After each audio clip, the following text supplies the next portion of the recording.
আজকে কলকাতা পুলিশের এক্সাম আছে আর আমার ডিউটি পড়েছিল বাজার বনগাঁবাসী স্কুলে। আর আমি ছিলাম ক্যামেরা নিয়ে, এই দিয়ে যে তখন চেকিং চলছে আর চেকিং করার পর ভেতরে ঢুকে ভিডিও শুট হবে, তারপরে আমি এক্সাম হলে বসে দেবো। চলো ব্যাপারটা শুরু থেকে বলি তাহলে।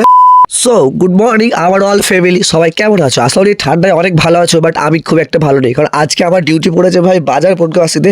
তাই অনেক ভোরে উঠে আমি এখন যাচ্ছি রাস্তা দিয়ে, না লোক না কুকুর, মানে কেউই নেই, আমি একা ভাই। তো কলকাতা পুলিশের এক্সাম আছে, আমার এখানে তো অনেকেই বেরিয়ে গেছে আর আমি এখন চললাম। আর এই সেই টাইমে যা সময় ভাই এই রাস্তাতে যেই পয়রাগুলো উঠলো দেখে আলাদাই লেভেলের একটা ফিলিংস সকালে দেখে অনেক ভালো লাগলো। বাস স্ট্যান্ড এসে দাঁড়িয়েছি বাসের জন্য, ফাইনালি আমি চলে এলাম থানার সামনে। চলে এবার মোগলকোট থানার ভেতরে যাবো, আমার স্যারের সাথে কথা বলার পর বেরোতে হবে।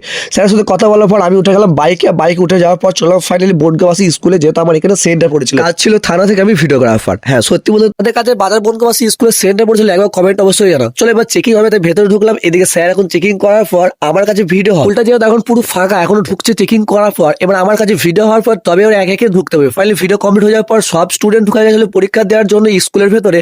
এবার ওরা ঠিক টাইম হলে ক্লাসের রুমে চলে যাবে, কিন্তু এখন টাইম হয়নি। ফাইনালি টাইম ওদের হয়ে গেছে, আমি একটু রেস্ট নেওয়ার পর আমিও চলে এলাম বাইরে। এবার প্রত্যেকটা স্যার ম্যাম এবং আমরা সবাই বাইরে ছিলাম, যাদের আমাদের সব ডিউটি ছিল।